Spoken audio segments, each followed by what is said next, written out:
میں تو حیران ہوتا ہوں اس پہ کہ یہ کزنیں شادی بیاہ کے موقع پہ لڑکیاں ڈانس کیسے کرتی ہیں مردوں کے سامنے. کتنا برا لگتا ہے بھائی. تو لڑکیاں جوان جوان لڑکیاں باپ بھائی موجود ہیں وہ ناچ رہی ہیں. یہ کوئی کلچر ہے؟ یہ کون سا کلچر ہے بھائی؟ یہ تو جانوروں والا کلچر ہے. مسلمانوں کا جو صحیح مذہب کو فالو کرتے ہیں ان کے ہاں کزن سے پردہ کرتی ہیں. بات آ رہی ہے سمجھ میں؟ میں نے جس گھرانے میں آنکھ کھولی الحمدللہ ہماری سب بہنیں کزنوں سے پردہ کرتی تھیں, بھابیاں دیوروں سے, ایک ہی گھر میں رہتے ہوئے بھی کوئی ایک دوسرے سے فری نہیں ہوتے. حالانکہ احترام اپنی جگہ, احترام بھی ہے, عزت بھی ہے, ان کا خیال رکھنا بھی ہے, مگر سامنے بیٹھ کے گپے لگانا, فری ہونا, یہ تو اب میں جب گھروں میں لوگوں کو دیکھتا ہوں یار کزنوں سے مصافحہ کر رہے ہو, وہ شادی میں تمہارے سامنے ڈانس ہے, اس کے باپ کو کچھ نہیں ہو رہا, اس کزن کو تو مزہ آ رہا ہے کزن کے سامنے ڈانس کرتے ہوئے, لیکن اس کے ابا کو کیا ہو رہا ہے؟ وہ یہی سوچ کے صبر کر رہا ہے کہ یار ہم بھی ناچے تھے تو اب صبر کرو بس. یہ اولاد اپنے باپ کی اتباع کرے گی, ماں کی. جب حیا ختم ہو جائے تو پھر آپ کسی کے بھی نہیں ہو, پھر کوئی خدمت ودمت سب تباہ. لوگ کہتے ہیں نا بیٹا قابو میں نہیں ہے, بیٹی قابو میں نہیں. قابو میں کہاں سے ہوگی جب آپ نے اس کو چمونی آپا کی شادی میں نچا دیا تو اب بیٹی آپ کے ہاتھ سے گئی.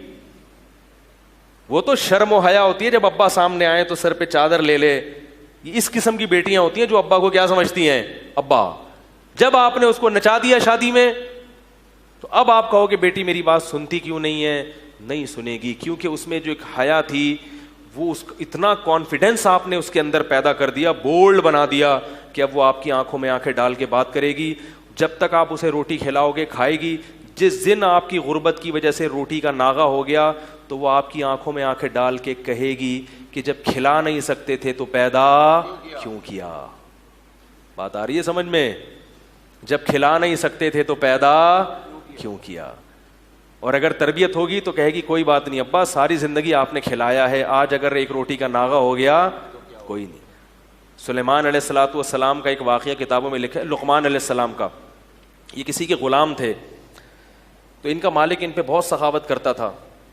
تو ایک دن مالک نے ان کو ککڑیاں دی, جب انہوں نے کھائیں تو وہ کڑوی تھیں لیکن یہ کھا گئے. مالک نے ایک ککڑی چکھی, یہ کیا ہے یار یہاں مسلسل, مالک نے ایک ککڑی جب چکھی تو کڑوی تھی.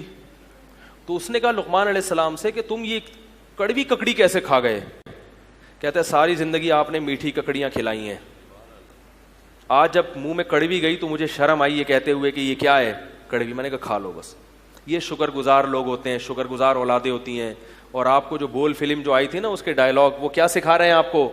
بیٹی باپ کی آنکھوں میں آنکھیں ڈال کے بول رہی ہے جب کھلا نہیں سکتے تھے تو پیدا کیوں کیا. میں اس باپ کی جگہ ہوتا ہوں, بولتا غلطی سے پیدا ہو گئی, اب آپ کے پاس آپشن ہے دنیا سے جانے کا. بھائی اس وقت تو آپ کو پتہ نہیں تھا نا, پیدا ہو گئی خود بخود. اب تو آپ ماشاءاللہ ذہین و سمجھدار ہو. اگر یہ مسٹیک مجھ سے ہوئی ہے تو یہ ایسی مسٹیک نہیں ہے کہ جس کی تلافی نہ ہو سکے. بیٹا یہ بندوق ہے, ٹھا کر کے مارو, تکلیف بھی نہیں ہوگی. ایک دفعہ جب بھوجے میں لگتی ہے نا وہ ایک دم سے مر جاتا ہے آدمی, وہ تو جب تڑپ تڑپ کے مرتا ہے پھر تکلیف ہوتی ہے. ٹھا کرو ایک دم غائب, تو جہاں سے آئی تھی وہیں چلی گئی. کیا خیال ہے بھائی؟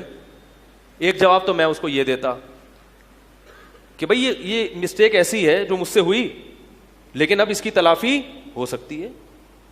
اگر آپ مرنے کے لیے تیار نہیں, اس کا مطلب آپ زندگی کو نعمت سمجھتی ہو. اگرچہ کھانے کو روٹی نہیں ہے پھر بھی زندہ رہنے کی کوشش کرنا اس کی علامت ہے کہ زندگی بہت بڑی نعمت ہے. غریب آدمی بھی زندہ رہنے کی, وہ کہتے ہیں مرنے کے لیے تیار نہیں ہوتا. یہ جو خودکشیاں کرتے ہیں تو بیوقوف ہوتے ہیں,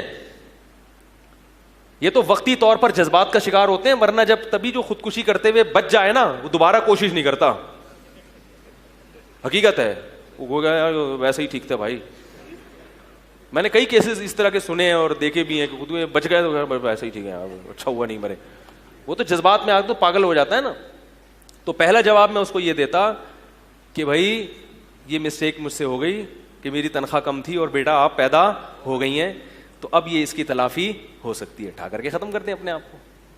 دوسرا میں یہ کہتا کہ اگر کھایا نہیں ہے تو اتنی بڑی کیسے ہو گئی ہے بھائی؟ کھایا نہیں ہے تو اتنی بڑی کیسے ہو گئی؟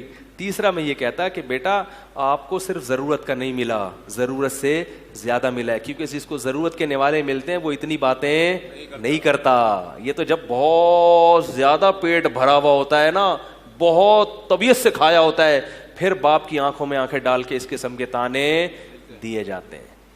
تو آپ کو بہت زیادہ ملا ہے, اتنا ملنا نہیں چاہیے, تھوڑا تھوڑا رہتا تو سیٹ اپ صحیح چلتا رہتا. میں نے آپ کو بہت زیادہ کھلا دیا ہے, سمجھ رہے ہیں؟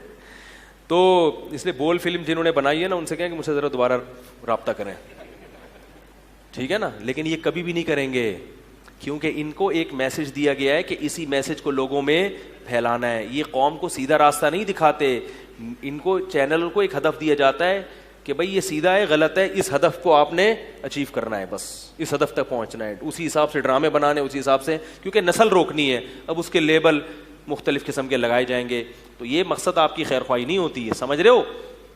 تبھی آپ دیکھ لو پھر ان کے حالات کیا ہوتے ہیں. لوگ کہتے ہیں ان کی تربیت, تو تربیت کیا ہوتی ہے ان لوگوں کی, ان کی تربیت دیکھ لو. ہم نے تو بہت سے دیکھا ہے لوگوں کو, کھانے کو گھر میں روٹی نہیں ہے مگر بیٹا باپ کا احترام کرتا ہے.